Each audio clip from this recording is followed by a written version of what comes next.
These are Peter Griffin's biggest wastes of money, starting with the episode Peter, Caviar Eater, when Peter Griffin wasted millions trying to impress the rich people. The loss of such an insane amount of money almost ruined his family's life. The episode began when rich Aunt Lois, Lady Margarita, arrived at the Griffin's house. I love Aunt Marguerite, because if it wasn't for her, I never would have met you, Peter. But from the very start, things went horribly wrong.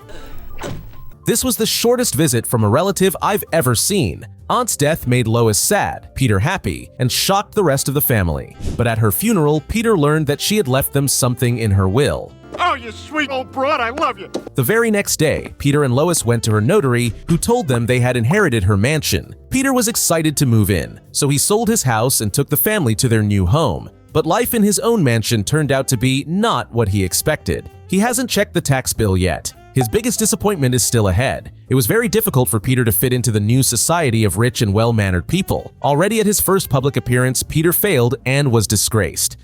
I can't believe they kicked me out of the yacht club. But even after Peter's mistake, their family got invited to an important event, an auction held by the Historical Society. Peter was scared he would embarrass Lois again, so he asked Brian to teach him how rich people acted. Brian was excited to help. He taught Peter different ways to act like a gentleman. Shocking transformation, literally. At last, Brian succeeded, and Peter arrived at the auction as a new man. Now, Peter acted like he belonged with rich people. But that wasn't enough. Being rich also meant having lots of money. He didn't think about this, and when the auction started, he played along and started bidding. The price to beat was $200,000, but Peter wanted to impress the crowd so much that he went much further. $100 million! Mr. Peter Griffin for an astonishing $100 million! Money, money! Money! Poor Peter, $201,000 would have done the job. Everyone was amazed, but when Peter got home, he realized his mistake. Peter began to worry about how to find the money. Oh, Brian, I'm screwed. If I welch on that debt, I'm just gonna prove to everyone that I'm not good enough for Lois. If only I had something worth that much money. Luckily for him, the house Lois had inherited was very special, and the Historical Society agreed to take it as a payment. Peter's attempt to pass himself off as rich only brought problems to his family. In real life, before making big decisions, always consider what they might cost you in the end. It's easy to get caught up in trying to impress others without thinking about the consequences. Sometimes it's better to just be yourself. But being yourself for Peter means repeating the same mistakes. In the episode Lottery Fever, luck once again gave a fortune to the Griffin family. This story began with big financial problems in Griffin's family. We're running seriously low on cash right now. In fact, I may have to get my own full-time job. Peter and Lois were arguing about money when the news announced that the prize for the National Lottery had reached a record $150 million. This gave Peter an idea. He could win the lottery and fix all their problems. Peter went out to buy lottery tickets, but again, he faced the problem of not having enough money to buy as many as he wanted. So he decided to mortgage his house for a second time and buy 200,000 tickets. That's a great plan. On the day the lottery results were announced, the whole family gathered around the TV. Everyone was nervous because a lot was at stake now. After they got the numbers needed, all the family spent a very long time checking the tickets and finally found the most desired one. Oh my God! We won! Very soon, the Griffin's life changed completely. Yeah, their house was literally full of money. Lois tried to keep them from wasting the fortune, but Peter couldn't stop. What are you talking about? This money is our ticket to the good life, starting now. He began spending money on anything he wanted. Peter gave large amounts to friends, bought drinks for everyone at the bar, and even hired a singer to bring him drinks. Then he bought an antique car and began rebuilding the house. But the worst purchases were still to come. Peter bought a gold tuxedo to show that he was very rich and important. I had to fight 3 rappers down at the nonsense store for this. Then he paid for a helicopter ride for a lobster. State House, the second largest self-supporting marble dome in North America. Why the am I doing this? I could have just said I did it. He even did the same for a bucket of caviar. Finally, an endless flow of foolish and costly expenses had used up all their savings. When the family were casually eating at an expensive restaurant, they got bad news. They were told they had run out of money. we had $150 million and we blew through it in a month. In the end, the whole Griffin family went bankrupt. Peter's bad choices with money caused their problems, showing that wealth can disappear quickly if not managed right. The real lesson is that careful planning and responsibility are key to long-lasting success, or long-lasting problems if you're dumb enough to mindlessly collect debts. This is exactly what Peter did in the episode 8 Simple Rules for Buying My Teenage Daughter. It all started when Peter and Lois went out for a date night. To make sure everything went smoothly, Peter decided to stop by the pharmacy. Why don't you give me some condoms and some Excedrin? My wife's got a headache this big. At the checkout, he realized he had forgotten his wallet. He expected trouble, but the pharmacist said there was no problem and he could put the cost on Peter's tab. This confused Peter. He didn't know he had a tab and had no idea how credit works. Wait a minute, what the hell's a tab? Does that mean I don't gotta pay? Well, not right now, but... Ah, sweet! Since everything seemed fine, he didn't ask any questions. A few days later, Peter returned to the pharmacy. Remembering that he didn't have to pay on the spot, he added 8 boxes of a medicine that makes people throw up. Peter didn't really need this medicine. He, with his boys, Chris, Brian, and Stewie, just thought it would be funny to play with it. Ooh, one down. I know somebody who won't be having an... I'm starting to feel funny. Well, I feel fine. I guess I'm gonna... Jesus, boys, is this the best game you've ever come up with? Disgusting consequences of this idea did not teach Peter that pharmacy products are not for fun. He continued to buy there on credit. To Peter, the account felt like free money. He started grabbing anything he wanted without worrying about the cost. Next time, he bought the entire display of greeting cards for every occasion. Hope there's one for, "Sorry, Lois, I ruined our finances." After that, he kept finding more ways to enjoy his unlimited tab. He bought suppositories just because they taste good. Peter, are you eating those? No, I'm shoving them up my butt. Of course I'm eating them. But the fun didn't last forever. When the month ended, Mort, the pharmacist, started asking for payment. It turned out that Peter had spent a huge amount of money and owed the pharmacy $34,000. At least Mort doesn't look like a scary collector. The total shocked Peter. He had spent way more than he expected. Worse, he had no clue how to pay it back. But then, an idea came to him. He remembered that Mort's son had a crush on Meg. All right, listen, I got another idea. What if I sold you my daughter? Huh? You drop the tab and your son can have Meg. Seeing a chance to fix his problem, Peter made a deal. He handed over his daughter in exchange for clearing his debt. The worst dad in TV history. In the end, Peter learned the hard way that credit isn't free money. It's just a delayed bill that can come back to bite you. His reckless spending led to an outrageous debt, and instead of taking responsibility, he made an even worse decision. If you don't understand how something works, especially money, ask before you start swiping. But this wasn't the only time Peter's foolish spending backfired on Meg. In the episode Hell Comes to Quahog, he ruined her dreams in an even crazier and more unbelievable way. The problem started when Meg realized she needed her own car. That ass and his drunk friends left me at the roller rink. You know, this wouldn't have happened if I had my own car. Frustrated, she made a strong case for getting a car. Surprisingly, Peter and Lois agreed to buy Meg her first car. Enjoy the rare moment of normal parenting in the Griffin family. Peter, Stewie, Brian, and Meg went to a dealership to find something reasonable within Meg's budget. There, Meg found a simple sedan that suited her needs. It was reliable, safe, and exactly what she wanted. But Peter, easily distracted and obsessed with absurd purchases, noticed something else: a tank. Daughter's safety comes first. Nice, Peter. The salesman used it for marketing stunts and was not going to sell it, but Peter insisted. Now I demand you tell me more about this tank. Despite Brian's reasoning, Peter ignored the plan to buy Meg's car and instead bought the tank for himself, using Meg's hard-earned money. Okay, Lois, you can open your eyes. Bocce balls! I bought a tank. Are you out of your mind? Let me show you how the gun works.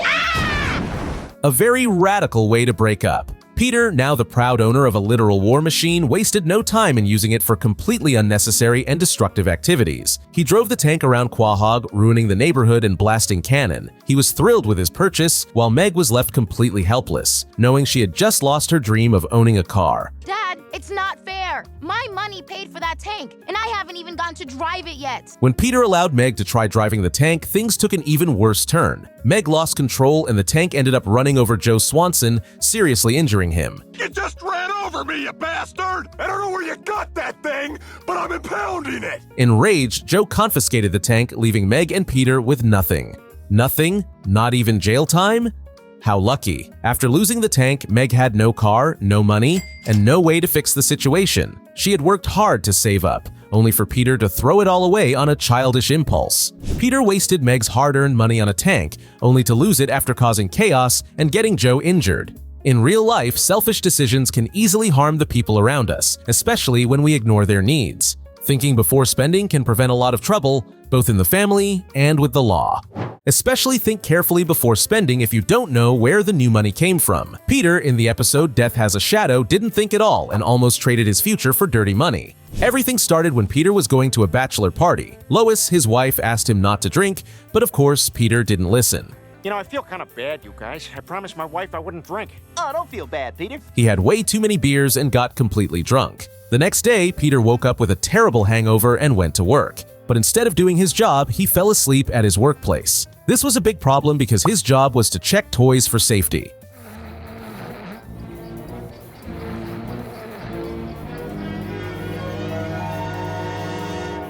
Since he wasn't paying attention, dangerous toys made it into stores. It looks like the kids are going to have some fun. Soon after, a news report exposed the unsafe toys, and Peter's boss, Mr. Weed, fired him on the spot. Afraid to tell Lois the truth, Peter lied and pretended that everything was fine. But he quickly realized that being unemployed meant no money for his family. The idea for a temporary solution was suggested by Brian. You really ought to think of your family's welfare. Peter liked the idea of welfare and applied for financial assistance from the government. That's when the real trouble started. When Peter opened his first welfare check, he expected to see a small amount, maybe a few $100s. But he and his family were very surprised by the numbers. Who would have thought getting drunk at a stag party would get me $150,000 a week from the government? Peter refused to admit that it was a mistake. He didn't want to report anything and even less return the money. Instead of returning them, he decided to spend it all. On what? Peter went on a reckless spending spree, wasting money in every possible way. He rented a real statue of David. To make Lois feel like a princess, he hired a court jester. Like, doesn't she already have one? Got Meg the lip injections she wanted, and built a moat around his house. Peter will definitely be surprised by his water bill. Peter was throwing money around, completely ignoring the fact that it wasn't really his. But when the mailman handed another check to Lois instead of Peter, his lies fell apart and he decided to confess about everything. You know, I feel like I don't even know you anymore, Peter. The man I married would never think he could fix a problem just by spending money. Oh, boy, she's pretty pissed, huh? Realizing he needed a big public way to return the cash and make an apology, Peter came up with a ridiculous idea. He got a blimp and started throwing money out of it during the Super Bowl. In America, guys, we've seen even stranger ways our tax money has been wasted. At first, people were excited, but soon security realized what was happening. They took Peter down and he was arrested. In court, Peter tried to explain himself, saying he just wanted to give his family a better life. The judge wasn't impressed and gave Peter a fair verdict. I'm sentencing you to 24 months in prison. Oh no. Oh no. Oh no! Oh no. Oh yeah! But at the last moment, Lois stepped in. She convinced the judge that Peter wasn't a bad person, just really, really dumb. The judge ended up letting Peter go with a warning. Judges like these are the reason Peter keeps getting away with terrorizing the city. Peter was aware that the money he received as welfare assistance wasn't his to take, making it an act of fraud. The real person would have gone to jail and been forced to pay back every cent. This episode is a perfect example of what happens when you don't think before spending big money. So next time you get unexpected money, maybe check where it came from first. But what about the time when Peter thoughtlessly blew a whole bunch of his own money? In the episode And the Wiener Is, he thought a big purchase would fix everything. Turns out, it only made things worse. The story began at the bar where Peter was telling the guys how he had overtaken Chris on the ice. Maybe your life isn't going too well if this is what you're bragging about. Cleveland was trying to warn Peter. Enjoy it while it lasts. It's only a matter of time before he beats you. But Peter didn't mind and kept asserting himself at Chris's expense. Next time, he outplayed him in basketball. After getting another victory, Peter felt confident. Life seemed stable and carefree. After the match, they went to the sauna, where Peter noticed that Chris had a much larger penis. Hey, Chris, what's with your leg? Oh my God, that's not your leg! Looks like Chris just scored the biggest win. Discovery completely shatters Peter's self-esteem. He started having nightmares and acting rude toward his family. The next day, during the dinner, Peter refused to let Chris drink milk out of fear that he'll grow even more. No more milk for him, Lois. He's had enough. Give me that. Later, Peter kept being rude and sarcastic, upset about feeling less important. Eventually, his desperation led him to a misguided conclusion. If he can't be bigger, he can at least look bigger. That's when he decided to compensate for his insecurities with fancy things. Enjoy your new car, Mr. Griffin. Does that mean all owners of big cars have small? Anyway, Peter wasted no time in blowing a massive amount of money on the most impractical vehicle imaginable, a long, phallic-shaped car. He saw this as his chance to reclaim his manhood and assert his dominance on the road. Hey, when you pull that thing into your garage, does the garage say, is it in yet? However, just like many of Peter's poorly thought-out plans, this one failed. Don't worry, baby. I'll be gentle.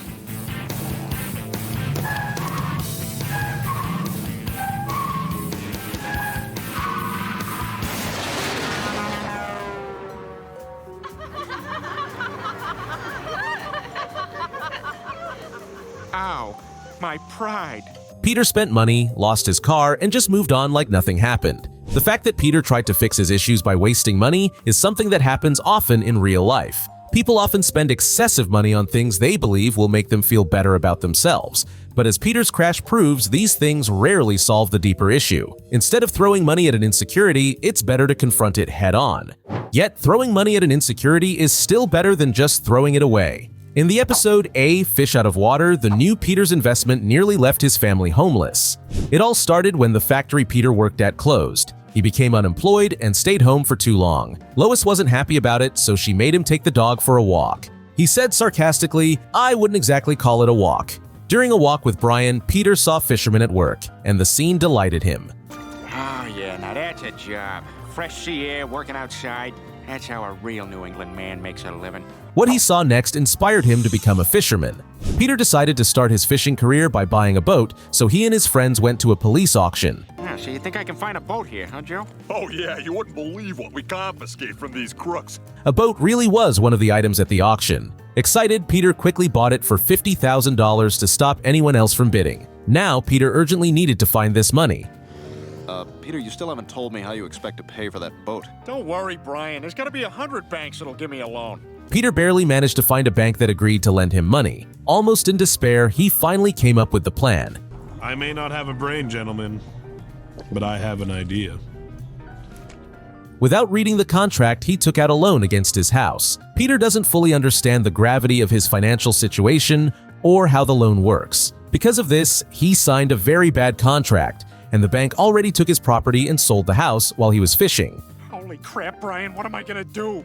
Lois is gonna be home in a couple of days and we're getting kicked out of the house tomorrow. But Peter was saved from a complete disaster by his fishing. He earned money on the last day by catching the killer fish. The prize money was exactly $50,000, just enough to turn the situation around. Peter's idea of buying a boat with money he didn't have brought terrible consequences.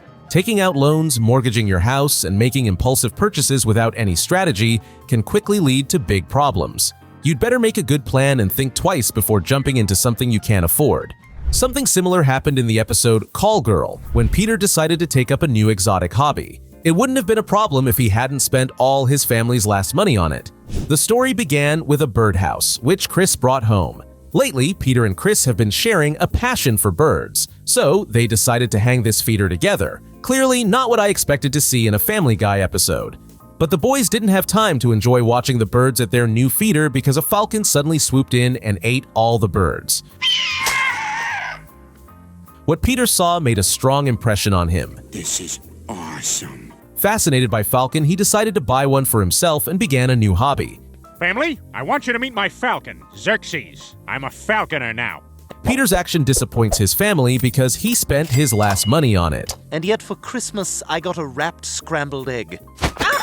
Despite Lois's clear disapproval and warnings about the danger of the bird, Peter stubbornly continued with his falconer persona. But the situation escalated quickly because Xerxes behaved aggressively. By the next day, he attacked Quagmire, tore off his clothes, and scared off his pet. Glenn, is that a rat in your pants, or are you just happy to see Peter? The falcon's behavior was unpredictable, leading to chaos in the Griffin household. He continued to create problems for other family members. The final blow to Peter's new hobby came when a motorcyclist was attacked.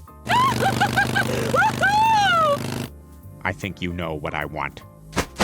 Such a violation no longer went unnoticed. Peter was sued, and the motorcycle and the Xerxes were confiscated. The incident left Peter and Lois facing a dire financial crisis. Now what are we gonna do? We have no money. In the end, Lois was forced to take a job to help support the family. Peter's decision to become a falconer while his family struggled was irresponsible. In a similar real-world situation, the responsibility would fall on the entire family to fix the situation. It's important to think ahead and plan wisely to avoid unnecessary stress and problems. But the very next time, in the episode Saturated Fat Guy, we see that planning was never Peter's thing. Once again, he lets his emotions take over and invests the family's money in another risky business. The story began when Lois brought home a new documentary. They watched it all together, but only Lois was impressed by a grim picture of America's obsession with processed foods. Well, that's it. From now on, we're eating healthy around here. We're gonna feel better and we're gonna look better. She decided to change the unhealthy lifestyle of the Griffins. They were not allowed to eat junk food now. Peter, unable to resist his desires, was upset with this new regime. It was very difficult for him to start eating right, so he tried to eat at night, but Lois predicted that too. There's nothing. Thank you, son. In desperation, Peter drove to a 24-hour store where he bought everything he could. Right there in the parking lot, he began to cook himself the unhealthiest sandwich possible. At this point, his heart is probably writing its will, but he soon realized he wasn't alone in his struggles. Many men in Quahog also missed greasy, unhealthy food. They were willing to pay Peter to make them the same sandwiches. Hey, maybe I could turn this into a business. You know, selling sandwiches from a car. Wonder how much I could make. Without a second thought, Peter jumped into the idea. He spent money on the project, bought a food truck and supplies. I can't believe you'd buy a food truck. What are you even selling? Opening a food truck dedicated to unhealthy, greasy foods was a direct challenge to Lois's plans. It started a conflict between the over-finances, Peter's decisions, and the influence of unhealthy food. And Peter refused to back down. Even when Lois kicked him out of the house, he just began to live in his food truck. Fine, I love this truck. I got everything I need in here. Maybe I'll just live here. From a suburban house to a truck on the subway, what progress! Now Peter ate only his own food. He becomes so fat from all the unhealthy food he's consumed that he can't even fit through the truck's door. Damn it! I can't fit through the door. I'm stuck in the truck. This was the end of his business. The neighborhood had to step in, and Peter was lifted out of the truck with a crane. The food truck was destroyed, just like Peter's health. At least this time, he didn't mortgage the house. Peter tried to seize the moment and kill two birds with one stone, both eating junk food and making money. But real business works on planning and responsibility, not on one's own desires and emotions. In real life, it's important to balance both food and spending, or you might face some unpleasant consequences. The next example of reckless spending that turned into a life-threatening situation happened in the episode Old World Harm. This time, Peter tried to bring the TV idea to life and put his family's vacation in danger. Lois and Peter had finally saved enough money for a couple's vacation. It had been years since they traveled together, and Lois was thrilled at the idea of going somewhere special. I want someone to believe in me the way Lois believes in her marriage. However, while they were discussing their plans, Peter got distracted by a television show called Jetpack Lawyer. I'm appealing this to a higher court. I wish I had a jetpack. My life would be better. Instantly, Peter became obsessed with the idea of owning his own jetpack. He was convinced that it would make his life better. Ignoring all logic, he set out on a mission to become a jet-powered hero himself. The hero Quahog deserves. Without hesitation, Peter spent all their vacation money on a jetpack. Since real jetpacks are hard to find, he decided to build his own. He strapped together multiple leaf blowers, fireworks, and even falcons to make it work. The way his friends always support him, I'm pretty sure they just enjoy watching him suffer. Hey, I saw a thing, and now I want to do the thing. That's my thing. His misguided confidence led to a disastrous launch attempt in the backyard. Instead of gracefully taking to the skies, Peter was immediately thrown into chaos.